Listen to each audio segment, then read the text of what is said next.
जय मसीह के दोस्तों मैं आशा करता हूं कि आप प्रार्थना कर रहे होंगे, आप प्रार्थना में आगे बढ़ रहे होंगे और विशेष करके उस परिवार के लिए जो कि अब इस वर्तमान समय में अभी भी दुख की घड़ी में चल रहा है, उसके लिए आप प्रार्थना कर रहे होंगे। और दोस्तों उस सेवक के लिए, उस दास के लिए भी प्रार्थना कर रहे होंगे जो कि अभी भी बंदी गृह में है। चाहे दोस्तों वह अभी भी परीक्षा की घड़ी में है या यूं कहे कि अभी भी वह उस जगह पर है, परंतु दोस्तों हमें फिर भी प्रार्थना करते हुए हिम्मत नहीं हारनी है। जो भी उस संस्था से जुड़े हुए हैं या फिर नहीं भी जुड़े हुए हैं, उन तमाम लोगों को, मुझे और आपको प्रार्थना जरूर करनी है। एक मसीह में एक हमें परिवार जानकर दोस्तों, क्योंकि दोस्तों वचन भी मुझे और आपको सिखाता है कि जागते रहो और प्रार्थना करो कि तुम परीक्षा में न पड़ो, आप और मैं परीक्षा में ना पड़े। इसके लिए परमेश्वर हमें प्रार्थना में लगे रहने के लिए कहता है।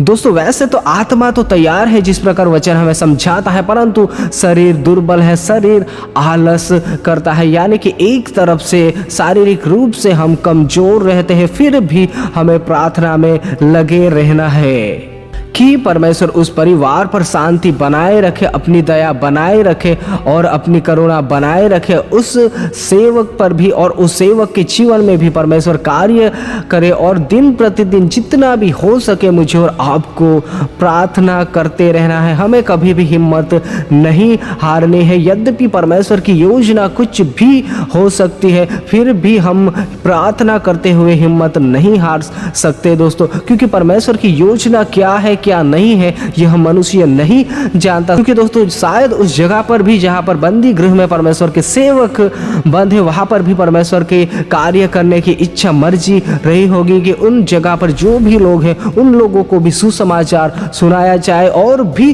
परमेश्वर की योजना, परमेश्वर की इच्छा हो सकती है इस जिसे मनुष्य नहीं जानता, परंतु हमें फिर भी प्रार्थना करते रहना है दोस्तों। हमें कभी भी हिम्मत नहीं हारनी है। और दोस्तों उसी परिवार के लिए ही नहीं, परंतु दुनिया के तमाम ऐसा परिवार जो मुझे और आपको ऐसा मालूम पड़े कि यह परिवार प्रॉब्लम है, वह परिवार मुसीबत में है, बहुत ही दुख में है, जब भी मुझे और आपको ऐसी चर्चा सुनाई देती है, चाहे वह कोई भी पर्सन क्यों ना हो, उन तमाम के लिए हमें प्रार्थना करनी है विश्वास के साथ कि परमेश्वर उसे संभाले, सामर्थ्य दे, परमेश्वर उसे उन मुसीबतों में से छुड़ाए। हमें हर एक के लिए प्रार्थना करना नहीं छोड़ना है। और दोस्तों जब भी मैं और आप प्रार्थना करते हैं तब हमें विश्वास को बनाए रखना है, क्योंकि ज़्यादातर देखा जाता है कि जब किसी भी बात को लेकर, किसी भी प्रार्थना को लेकर अगर परमेश्वर जल्दी ही उत्तर नहीं देता तो विश्वास डगमगाने लगता है। मनुष्य ऐसा है कि उसे तुरंत जवाब चाहिए किसी भी बात का, इसीलिए जब कभी भी देरी होती है तब उसका विश्वास जो है वह डगमगाने लगता है। परंतु फिर भी हमें उन जगह पर परमेश्वर के वचनों को पढ़कर स्थिर रहना है, मजबूत रहना है और हम जो भी मांगते हैं उस पर विश्वास बनाए रखना है, क्योंकि दोस्तों परमेश्वर ही हमें सिखाता है कि विश्वास बिना उसे प्रसन्न करना अनहोना है, यानी कि विश्वास बिना हम परमेश्वर को प्रसन्न नहीं कर सकते। जो भी परमेश्वर के पास आता है, मैं और आप जो भी परमेश्वर के पास जाते हैं, उन तमाम लोगों को विश्वास हमें रखना है कि परमेश्वर है और अपने खोजने वालों को प्रतिफल देता है। आप और मैं कोई भी उसे खोज रहे होंगे, उन तमाम को प्रतिफल देता है दोस्तों, क्योंकि दोस्तों वचन ही हमें समझाता है कि विश्वास बिना परमेश्वर को प्रसन्न करना अनहोना है। अगर हम मांगते हैं, प्रार्थना तो करते हैं और हम विश्वास नहीं करते हैं तो भी परमेश्वर को प्रसन्न करना अनहोना है दोस्तों। किसी किसी बात में या फिर किसी किसी प्रार्थना को देरी भी होती है, परंतु उस समय में भी हमें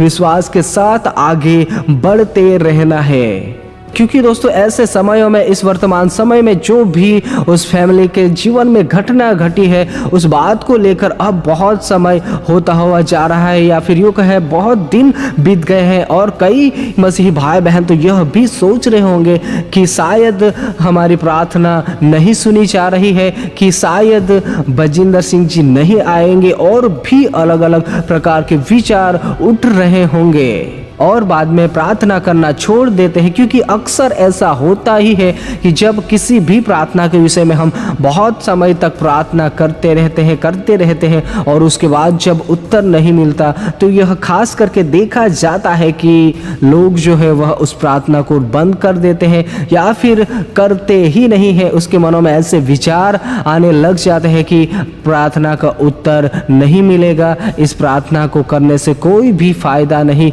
अलग अलग प्रकार के विचार भी आ सकते हैं। परंतु दोस्तों एक बात ध्यान दीजिएगा कि परमेश्वर हमारी हर एक प्रार्थना को सुनता है। मैं और आप जो भी परमेश्वर से कहते हैं उन तमाम बातों को परमेश्वर जानता है, परंतु एक बात यह भी बात ध्यान दीजिएगा कि हर एक बात का एक अवसर और हर एक बात का एक जो भी कार्य होना होता है उसका एक समय होता है। किसी भी कार्य को अगर परमेश्वर करना चाहता है, किसी बड़े कार्य को, तो भी उसमें समय जरूर लगता है। जिस प्रकार सभोपदेशक में हम इस बारे में बहुत ही अनोखी बातें सीखते हैं। हर एक बात का एक अवसर और हर एक काम का जो इस पृथ्वी पर होने वाला होता है उन तमाम का एक समय निर्धारित होता है, उसी की अनुसार होता है। आपके और मेरे जीवन में कोई भी कार्य ऐसा कुछ भी होने वाला होता है उसका एक निर्धारित समय होता है कि हमारे जीवन में अगर कोई भी मुसीबत आती है तो वह मुसीबत कब तक रहेगी और कैसे परमेश्वर उसमें से मुझे और आपको निकालेगा, उसका एक समय निर्धारित होता है और उसके अनुसार ही परमेश्वर कार्य करता है। और दोस्तों मैं और आप यह नहीं जानते कि इस बात को लेकर परमेश्वर की क्या इच्छा है, क्या योजना है, यह हम नहीं जानते हैं। इसलिए मुझे और आपको केवल और केवल प्रार्थना